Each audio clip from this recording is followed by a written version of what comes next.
Oi, gente.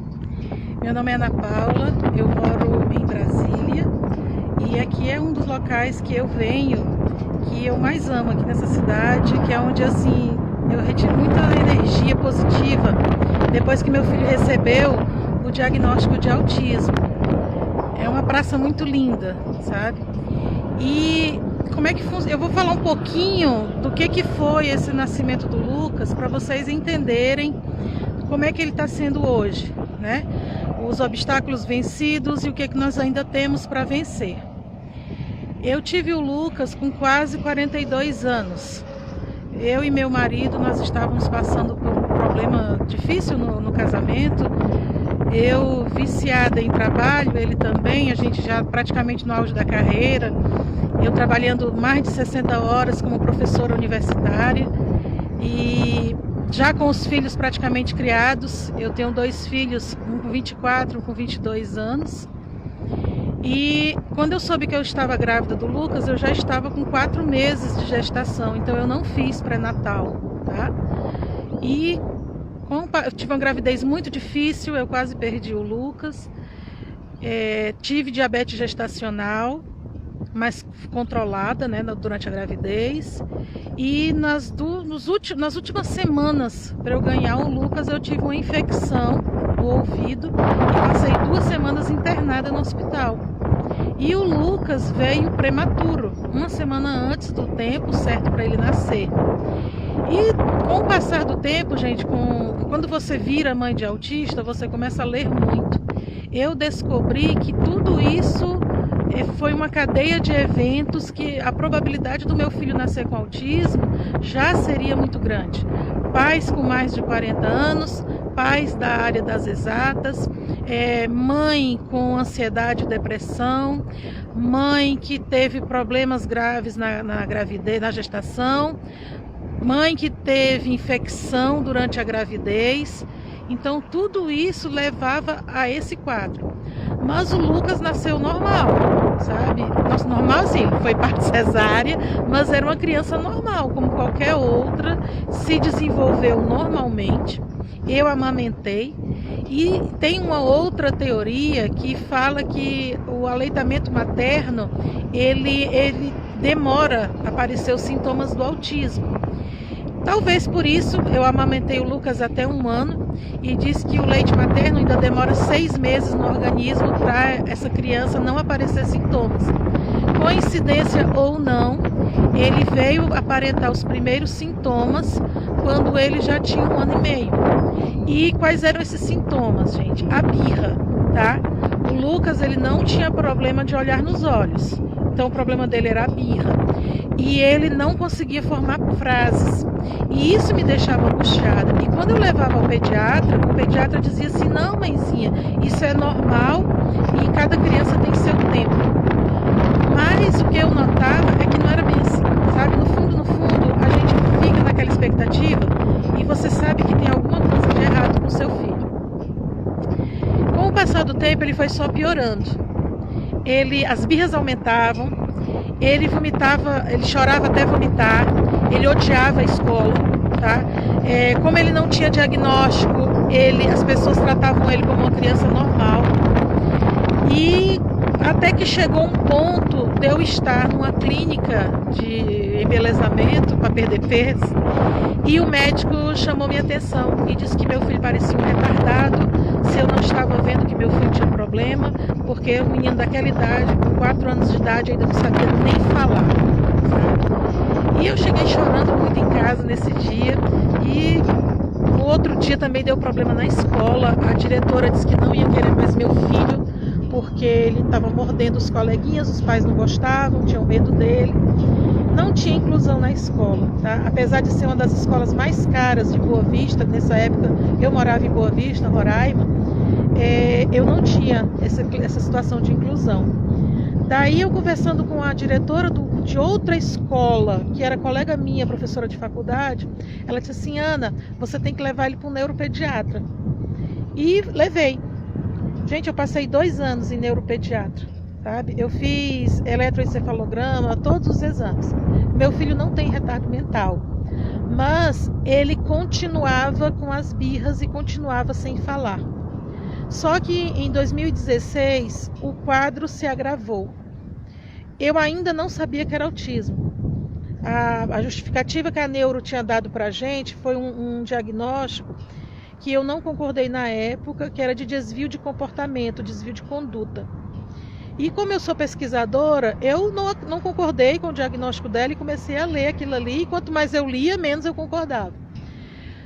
Quando foi no dia 2 de abril de 2016, meu marido assistiu uma palestra na escola sobre autismo. E daí nós começamos a duvidar que poderia ser autismo. Ele agora estava com 4 anos, né? E meu marido foi transferido para cá, para Brasília, porque ele é militar, e eu continuei em Boa Vista. Porque meus filhos estavam terminando faculdade, eu tinha minha carreira, lá, cidade pequena, né? Aquela coisa.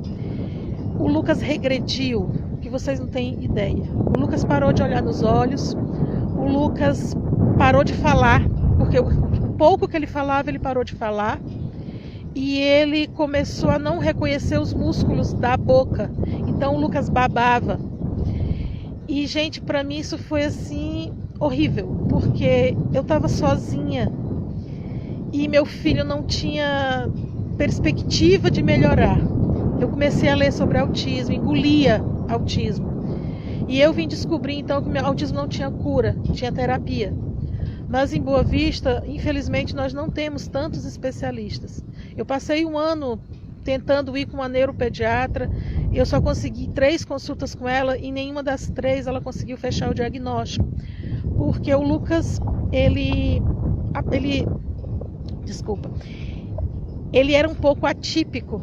Então, ele tinha certa imaginação, mas porque eu trabalhava com o Lucas, né? Eu saí do emprego para cuidar do meu filho. Eu fazia técnicas que eu não sabia nem que existia. Foi muito instintivo. Então eu sentava no chão com o Lucas para brincar com ele. Aí eu vim saber que isso era um negócio chamado floor time. Eu comecei a trabalhar o TET com ele, trabalhava PEX, mas sem saber que eram essas coisas. Comecei a trabalhar o ABA sem saber que era ABA.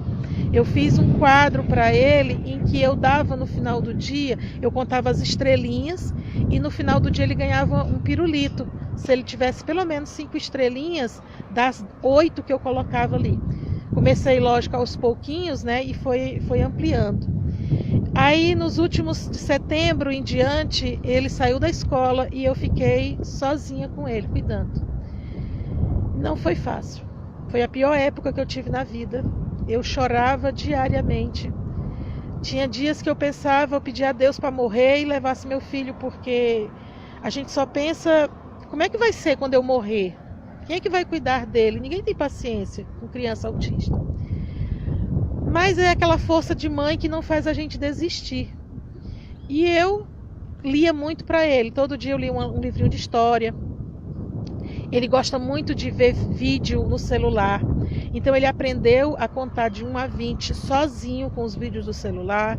Ele aprendeu o inglês com o celular. E eu gosto muito de desenho animado. Então eu pegava os desenhos da Disney, aqueles bem antigos, e sentava para assistir com ele. E o que ele mais gostava eram os 3 porquinhos. Então isso assim, lá para novembro mais ou menos, todo dia eu botava para ele assistir os 3 porquinhos. Quando foi em dezembro, eu vim, né, de mudança para cá, para Brasília. Foi onde meu filho foi diagnosticado. Eu já levei ele em 3 neuropediatras, as 3 já fecharam o diagnóstico. Ele tem autismo de alta funcionalidade, tem muito potencial, mas ele precisa de muita terapia.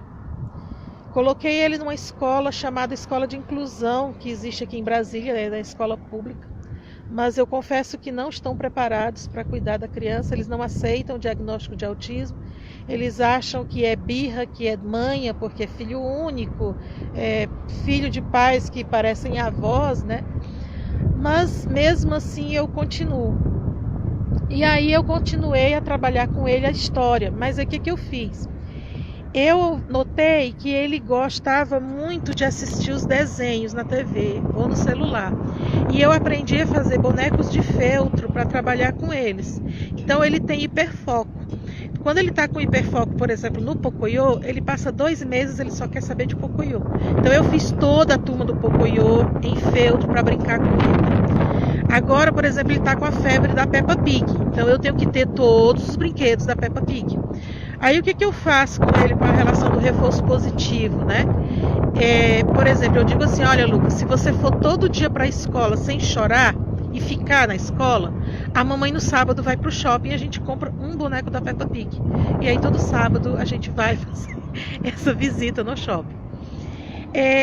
Quando eu comecei a procurar curso, gente, como eu disse para vocês no início, eu tenho um mestrado já, mas eu preciso ajudar meu filho. Então eu escolhi o curso de neuropsicopedagogia justamente para tentar, né, o que eu posso fazer na questão do aprendizado do meu filho. E eu escolhi esse curso. E eu conversando com o meu orientador, Leonardo, a gente resolveu trabalhar a questão da leitura com o Lucas, porque eu quero que ele aprenda a ler. E eu continuei com a tal das histórias infantis, mas ele é apaixonado pelos Três Porquinhos e o Lobo Mau. Aí o que eu fiz? Eu fiz um trabalho com ele em que todo santo dia eu leio a história dos Três Porquinhos, aí eu alterno entre leitura da história e ele está assistindo o videozinho. Ele assiste o vídeo, gente, umas 3, 4, 5 vezes seguidas. Ele sabe cantar a música dos Três Porquinhos toda.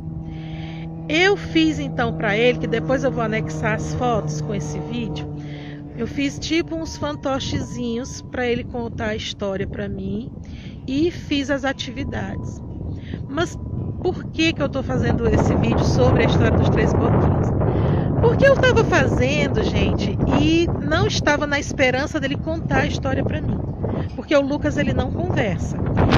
Se ele quiser mamazinho, ele chega e diz, quero mamazinho, quero dormir, quero celular.